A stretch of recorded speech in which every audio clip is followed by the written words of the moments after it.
Hello everyone. Hope we have understood the previous lecture, that is Coulomb's law. Since you know that the force is a vector quantity, and if it is a vector quantity, it is to be that is represented in vector form also. So we are going through Coulomb's law in vector form. That is our next topic.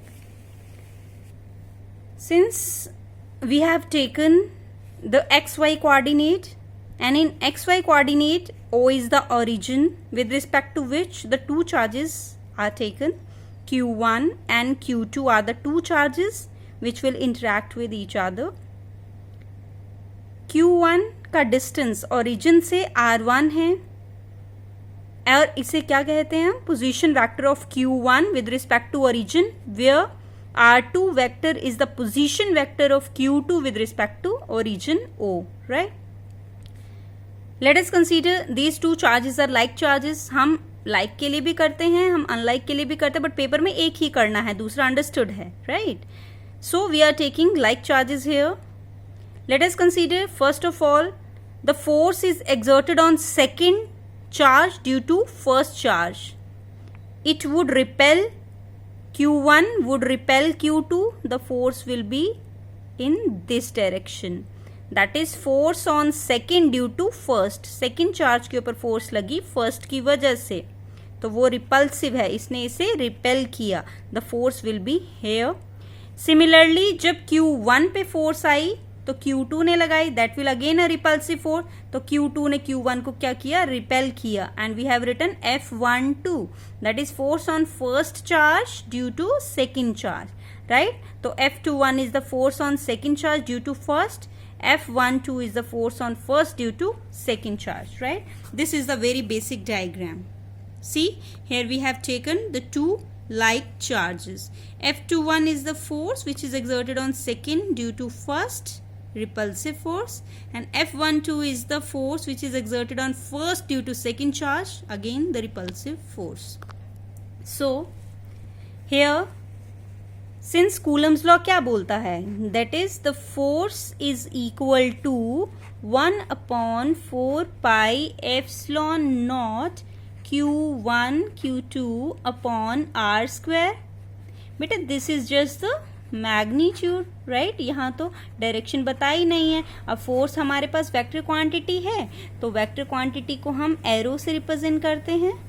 Arrow से represent करते हैं तो क्या करेंगे? आपको पता है कभी भी हम किसी भी चीज के साथ मैग्नीट्यूड के साथ यूनिट वेक्टर लगा दें तो वो यूनिट वेक्टर कैप से रिप्रेजेंट करते हैं, और अगर किसी चीज के साथ हम यूनिट वेक्टर लगा देते हैं तो वो हमें क्या बता देता है? उसका magnitude and direction both, right? Magnitude तो है ही है, तो यूनिट वेक्टर हम उससे क्या दे देता है? Direction, right?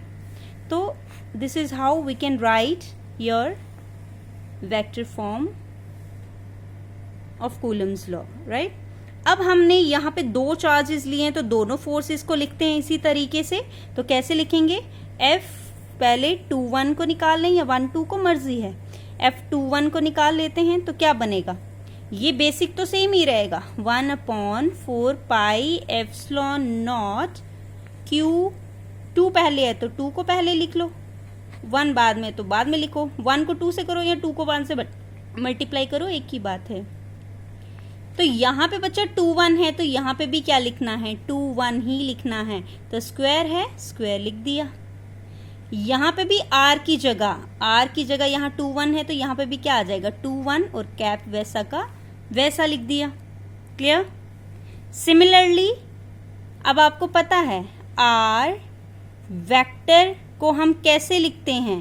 Vector upon its magnitude. 11th का कॉन्सेप्ट है. R या जस्ट ऐसे भी लिख सकते हैं R.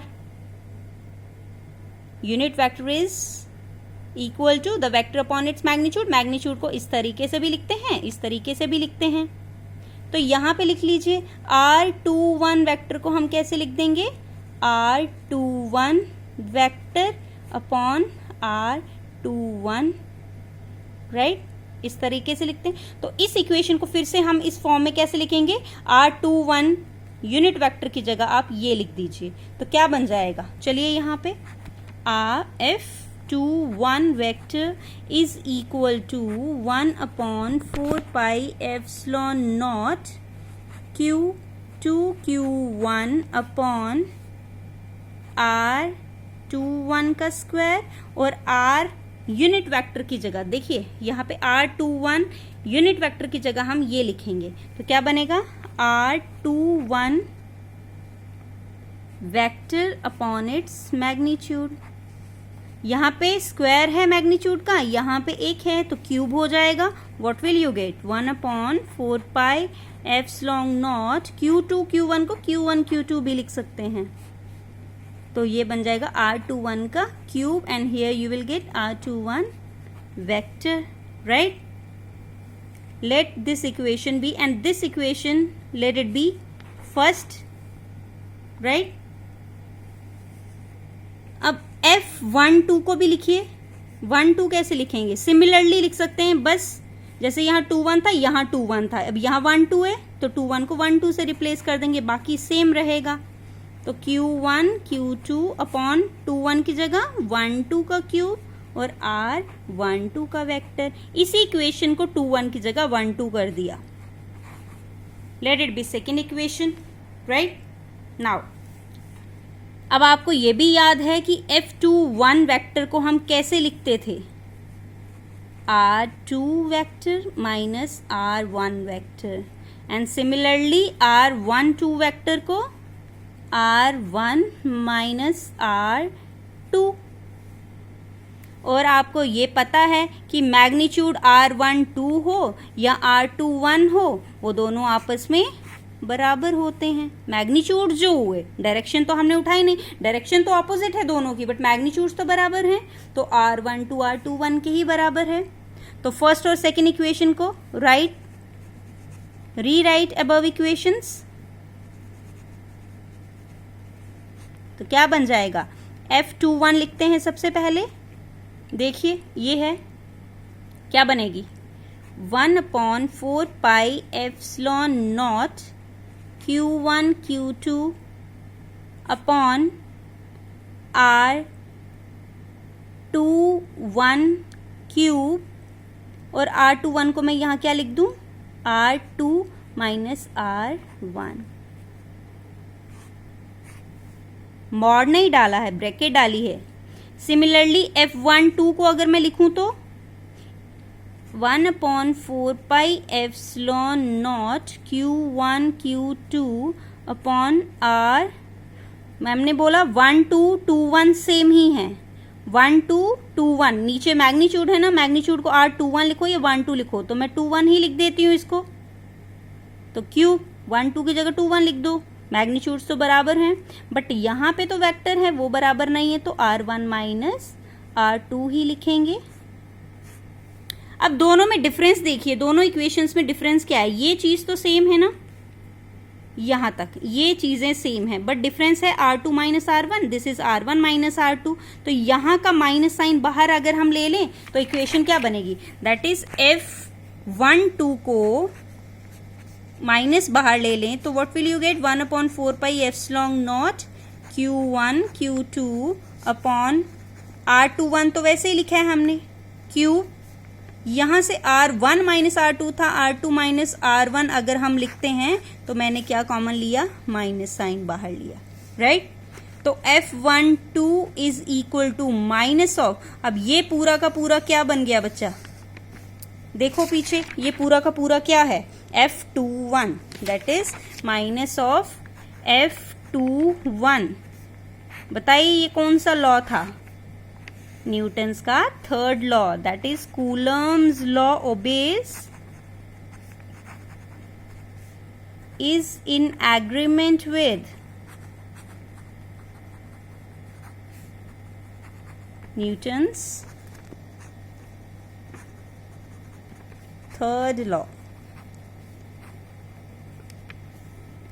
That is equal and action reaction forces, जो हमने लॉ पढ़ा था, action reaction law, F12 is equal to minus of F21. That is Coulomb's law is in agreement with Newton's third law. It obeys Newton's third law. Remember. So यहाँ पे हमने vector form भी दिखाई. Vector form ये सारी की सारी vector form है, यहाँ तक वेक्टर फॉर्म है, बट आगे हमने न्यूटन्स का लॉ दिखाना था, इसीलिए हमने इस तरह से उसे आगे जाके एक्सटेंड किया. ठीक है बच्चा. R21 vector is equal to R2 minus R1 और R12 R1 माइनस R2 लिखा जाता है. ठीक है. और मैग्नीट्यूड्स उनके बराबर होते हैं, इसीलिए ये सेम लिखे और यहाँ पे R21 नीचे R21 ही लिखा. क्यों? R12 R21 के बराबर है. बट यहाँ पे हमने माइनस साइन कॉमन ले लिया. क्यों? ये वेक्टर है. वेक्टर कभी भी आपस में उनका सब्ट्रैक्ट माइनस नहीं सेम नहीं होता है, तो हमें माइनस कॉमन लिया तभी जाके बराबर आए. तो F21 comes out to be minus of F12 which obeys Newton's third law. This is the Coulomb's law in vector form. अगर बच्चे याद हो ये हमने कैसे पढ़ा था, फिर से बता दूं. यहाँ पे triangular law of vector addition लगा था. चलिए इसी डायग्राम को उठाएंगे हम. ठीक है बच्चा. देखिए मैं फोकस कर रही हूँ इस डायग्राम के ऊपर. यहाँ पे देखिएगा triangular law of vector addition क्या बोलता था बताइए. Two vectors representing the two sides of the triangle which is O, let it be AB, OAB, two vectors representing the two sides of the triangle taken in the same order is equal to the third side taken in the opposite order, that is R1 plus R21 is equal to the third side taken in the opposite order, that is R2. तो R21 बच्चा यहाँ पे क्या बन गया. R1 को उस तरफ लेके चले जाओ तो R2 माइनस R1 ये आ गया हमारे पास. ठीक है. तो ये triangular law of vector addition से आया था आपका, तभी हमने यहाँ पे डायरेक्ट लिख के बताया, पीछे से नहीं एक्सप्लेन किया. क्यों? आपने पहले ऑलरेडी पढ़ चुके हैं आप. ठीक है बेटा. Thank you. This is the Coulomb's law in vector form. और पेपर में आता है ये. सिंपल कूलम्स लॉ कोई नहीं पूछता है, ये Coulomb's law in vector form हमेशा आता है. And show that it is in accordance with Newton's third law. Thank you very much.